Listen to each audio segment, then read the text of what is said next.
Hello guys, good morning. સ્વાગત છે તમારા બધાનું મસ્ત મજાના એક નવા બ્લોગમાં. તો કેટલા દિવસ પછી તમને બધાને ગુડ મોર્નિંગ કહેતું હોય ને એવું લાગે છે, કારણ કે બહાર જઈને નીરવ જ ઓલવેઝ તમને બધાને ગુડ મોર્નિંગ કહેતો હશે. અને બહાર જઈને ત્યારે મને એવું લાગે કે હું થોડો ઘણો ઓછો વ્લોગ લઉં, એટલે નીરવનું તમને વધારે જોવા મળે, હું બહુ ઓછી તમને વ્લોગમાં જોવા મળું. તો કાંઈ નહીં, હવે ઘરે આવી ગયા છીએ.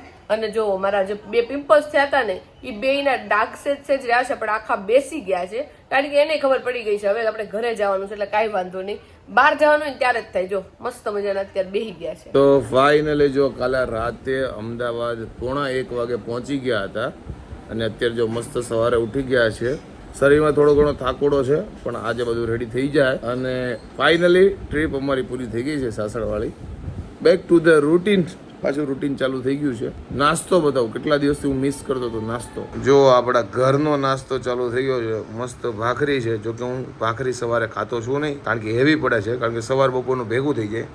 માખણ છે અને આપણે વડિયા ગામથી જો ભાઈ ટોસ લાવ્યા હતા, ખારી લાવ્યા હતા, એ બધી વસ્તુ છે, એ પણ ખાશું. જોકે અમારે સાસણગીર પણ નાસ્તો એક નંબર હતો, કે ઘરની યાદ ન આવે, પણ ઘરનું ઘરનું. જો ભાઈ અત્યારે ધનનું ચેકિંગ હાલે છે કે કઈ વસ્તુ કાઢવાનું કેવું કઈ બહાર પડ્યું નથી ને, જો કે કશું પડ્યું છે નહીં, એટલે ધનનું ફાઇનલી હવે લોક કરશું અને કામે લાગીએ. તો આજે જો આપણે કારેલાનું શાક બનાવવાનું છે. આની અંદરથી બી આપેલા આપણે કાઢી નાખી. જો મેં મસાલો બનાવી નાખ્યો છે, ચણાનો લોટ શેકી નાખ્યો છે, એની અંદર બધી વસ્તુ મેળવી દીધી છે. અને જો આપણે વઘારવા માટે કાંદા અને ટમેટા પણ લઈ લીધા છે, સુધારી નાખ્યા છે. તો કારેલાનું શાક મારા મમ્મી પપ્પાની ઘરે જે બને ને એ રીતનું શાક મને આજ ખાવાની ઈચ્છા થઈ હતી, એટલે મમ્મીને મેં કીધું હતું કે આજે શાક તમે ન બનાવતા, હું બનાવીશ અને એ રીતનું બનાવું છું, કારણ કે નીરવે હવારમાં ભાખરી ખાધી ને તો એને કઈ ખાવાની ઈચ્છા નથી.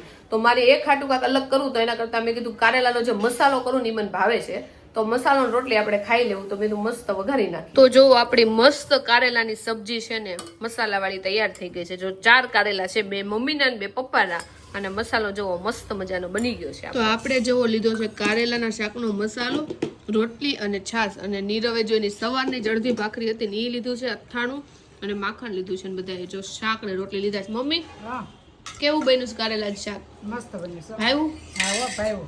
અને સારું લાગે જો સાઈડમાં બધા મસાલો ખાઈ લઈને. હા, એટલે બીજા સાઈડમાં મારા જેવા હોય ને એને હાલી જાય શાક. હા, લાગે નહીં કે કારેલાનું શાક છે, એમને મસાલો જ લાગે. મસાલો લાગે. પપ્પા તમને ભાઈવું? બહુ સરસ.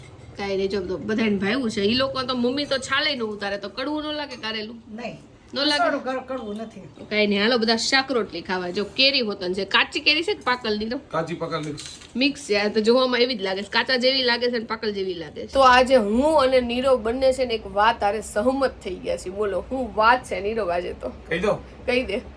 જાડુ મને એમ કહેતી હતી કે આટલા દિવસથી બહારનું ખાધું છે ને, 3 દિવસથી રિસોર્ટમાં, જો કે રિસોર્ટમાં ટેસ્ટ મસ્ત બનાવતા હતા, પણ કે આજે ઘરનું ખાધું ને ત્યારે સંતુષ્ટિ થઈ. તો હું આની યાર એગ્રી હતો. એ તો બહારનું સારું હતું ને રિસોર્ટમાં મેં જે જમ્યા ને એ બહુ મસ્ત હતું. એવું નથી તમને કોઈ ફોડ છે, પણ ઘણા દિવસ પછી ઘરનું ખાવ ને એટલે સંતુષ્ટિ થઈ જાય ને જેટલું. અને આજે મને તો એમાં હવે એવું થઈ ગયું છે, લાઈક બધાને મમ્મી નાખનું ભાવતું હોય, ભાભી નાખનું ભાવતું હોય, બેન ના હાથનું ભાવતું હોય, મને બધાના હાથનું ભાવે, પણ મને સ્પેશિયલી છે ને મારા હાથનું, ખુદના હાથનું વધારે ભાવે, એવું થઈ ગયું છે. એટલે આજ મમ્મીને મેં સ્પેશિયલ કીધું હતું કારેલાનું શાક હોય ને તો મમ્મી કરે. મેં તો આજે તમે કારેલાનું શાક ન કરતા, કારણ કે મારે મારી રીતનું ખાવું છે, એટલે ખાવાની બહુ મજા આવી ગઈ. અને ઘરનું ખાવાનું બહુ મિસ થતું હતું. ત્યાં એટલું ટેસ્ટી હતું કે વાત જવા દો, પણ તોય તે ઘરના ખાવા આરે તો તોલ જ નથી. અને આણે કીધું કે એને પોતાના હાથનું ભાવે છે, મને મારા હાથનું બહુ ભાવે છે, પણ મને કઈ આવડતું. મને મારા હાથનું પાણી ભરેલું ભાવે છે, એમ કે પાણી ભરીને જે પીવું ને એ બહુ ભાવે છે. ઈ કોક બીજા દે તો મને બહુ. જો ભાઈ અત્યારે આવ્યા તમે વિજય સેલ્સમાં ફ્રીજ લેવા માટે. અમારું નથી લેવાનું, મારા મામાને એને લેવું છે ને, એટલે હું આવ્યો છું અને એક મોડલ ફાઇનલ કરી નાખ્યું છે અને એની બિલની તૈયારી ચાલે. અમારું પાછું રૂટીન ચાલુ થઈ ગયું છે. મમ્મી સુધારે છે લસણ અને ડિસ્ક, હા ઓકે, ફોલે છે અને ડિસ્કસ થાય છે કે રાતે હું બનાવું, અને મેડમ કશું ખાય છે, શું ખાવ છો? પહેલા તો મેં છે ને ખારેક ખાઈ લીધી, અને અહીંયા છે ને આપણા જૂના પાડોશી હતા ને એમના છોકરાના ઘરે છે ને છોકરી નાની ને છે સિયા, તો જો એ પેંડા દઈ ગયા છે એટલા મસ્ત છે, તો મેં લાઈક એક પેંડો ખાઈ લો. ઓકે, અને રાતે અમે એવું વિચારીએ છીએ કે આજે ફ્રેન્ચ ફ્રાઈઝ બનાવીએ, પણ કેવી અમદાવાદમાં બધી ઓલી કડક બને ને એવી નહીં, સૌરાષ્ટ્રમાં એટલે કે રાજકોટ, ગોંડલ, અમરેલી એ બાજુ તું ફ્રેન્ચ ફ્રાઈઝ ક્યાં જાડું?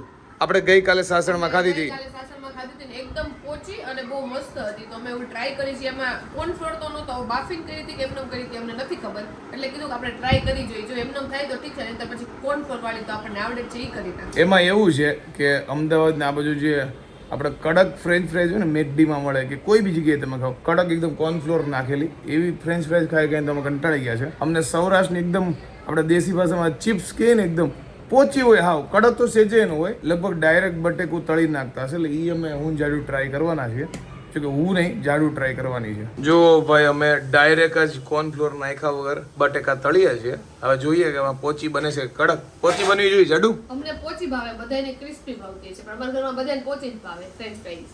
ઓકે જોઈએ ભાઈ સૌરાષ્ટ્ર જેવી બને છે કે નહીં. Chips not a French fries. સૌરાષ્ટ્રના માણસો બનાવે છે સૌરાષ્ટ્ર જેવી જ બનશે. યસ. અને બગડી જાય તો અમદાવાદી થઈ જઈશું. તો અમે ગમે ત્યારે છે ને ફરીને આવીને ત્યારે છે ને હું થાકી ગયેલી હોય બીજા દિવસે, પણ આ વખતે મને થાક નથી લાગ્યો. મને એનું રીઝન એ લાગે છે કે આપણે રિસોર્ટમાં જ રહ્યા ને એના લીધે કઈ થાક નથી લાગ્યો, કારણ કે ફરવાનું તો કઈ હતું જ નહીં, આમ તો રિસોર્ટમાં જ રહેવાનું હતું. નકર તો હું બીજા દિવસે આમ રબર જેવું હોય, પણ આ વખતે એનર્જેટિક. મને ખાલી ગઈકાલે આવ્યા ને ત્યારે થાક લાગ્યો હતો, પછી સુઈને ઉઠ્યો ને એટલે થાકોડો આપણો વયો ગયો. કારણ કે કાલે યાર આખો દિવસ ડ્રાઇવિંગ કર્યું, સવારના 10 થી રાતના 12:30, ટૂંકમાં કટકે ડ્રાઇવિંગ કરી હતી, કારણ કે અમે 2 ગાડી 3 ડ્રાઈવર હતા, એટલે તો પણ થોડો ઘણો થાક લાગ્યો હતો. પણ આજે હાવ ક્લિયર. જો ભાઈ ડાયરેક્ટ બટેકાની અમે પાડી લીધી છે અને એકદમ જો ભાઈ પોચી બની જો, કારણ કે અમને આવી બહુ મજા આવે ખાવાની. કડક નથી ભાવતી, બહાર કડક ખાઈ જઈને કંટાળી ગયા છે. હાવ પોચી થઈ છે. અમારો જો ટાર્ગેટ હતો ને એવી જો બટેકામાં કશું નાખ્યું છે અને સુધારીને ડાયરેક્ટ જ તળી નાખવાનું થાય છે. અને આ બાજુ તૈયાર થાય છે. મમ્મી શું કરવાનું છે આમાં? ભરેલા મરચાનો ઓલું શું કહેવાય મસાલો તૈયાર થાય. ઓકે, કારણ કે પપ્પા ફ્રેન્ચ ફ્રાઈઝ ને એવું ખાય નહીં, એટલે એની હાટું ભરેલા મરચા બની નાખશે ને. અને આજે કારેલાનું શાક બનાવ્યું હતું તો તમે કઈ રીતે કારેલાનું શાક બનાવશો ને કોમેન્ટમાં કહેજો. તમે બીજી વાર છે ને એવું બનાવી ભરેલા કારેલાનું ઓલું કડકડિયું. અત્યારે તળાય છે ભરેલા મરચાના ભજીયા. ભાઈ જો આજે ખાલી પ્લાન હતો ભરેલા મરચાના ભજીયા બનાવવાનો, પણ સાથે સાથે જો અજમાના પાન હોય ને એના ભજીયા બનાવી નાખ્યા છે. પછી જો ડુંગળીના ભજીયા બનાવી નાખ્યા છે, કારણ કે લોટ વધારે હતો ને તો, એટલે ફૂલે ફૂલ ભજીયાનો પ્રોગ્રામ બની ગયો છે. સાથે છે ચિપ્સ. જો જમીન હું અને ભાણો બે ભેગા થયા છીએ, કારણ કે ટ્રીપમાં બહુ બધો ખર્ચો કર્યો છે, એટલે હિસાબ તો કરવો પડશે ને. હું કેવું ભણા? કાંઈ વાંધો નહીં ભાઈ, લેવા દેવાનું જીવ હોય, પણ હિસાબ કરી નાખીએ હું ભાણો. વાગી ગયા છે 11:15 અને આજનો અહીંયા વ્લોગ એન્ડ કરીએ. ટ્રીપ તો આપણી ગઈકાલે પૂરી થઈ ગઈ, પણ હિસાબ ને એવું બધું ચાલુ છે, કારણ કે હજી ટ્રીપ તાજી છે, એટલે હિસાબ ફટાફટ કરી લે. તો કદાચ કોઈ કે પૈસા કાઢ્યા હોય તો ભૂલાય નો જાય, નરખા ભાગ પડી જાય. કાંઈ નહીં, હું ભાણો ઈ જ બધું કરવા માટે મળ્યા હતા. વિશાલ બહાર ગયો તો અવેલેબલ હતો નહીં. કશો વાંધો નહીં, બધું ક્લિયર થઈ ગયું છે. અને આઈ હોપ કે તમને આજનો મારો આ વ્લોગ ગમ્યો હશે. ગમ્યો હોય તો શું કરવાનું તમને ખબર છે, લાઈક કરો, કમેન્ટ કરો, મિત્રો સાથે શેર કરો, ફેસબુકમાં ફોલો કરો, યુટ્યુબમાં સબસ્ક્રાઈબ કરો. તો મળીએ નેક્સ્ટ વ્લોગમાં. ત્યાં સુધી બાય બાય. અને ટ્રીપ ચાલુ થાય નહીં પહેલા કપડાની તૈયારી હોય, આ તૈયારી, આમ કરશું તેમ કરશું. ટ્રીપ પૂરી થાય એટલે કપડાં ધોવાના નાખવાના હોય, બધી બેગ કાઢવાની હોય, હિસાબ કરવાનો હોય, આવું બધું કામ હોય. તો મળીએ નેક્સ્ટ વ્લોગમાં. ત્યાં સુધી બાય બાય, ગુડ નાઇટ.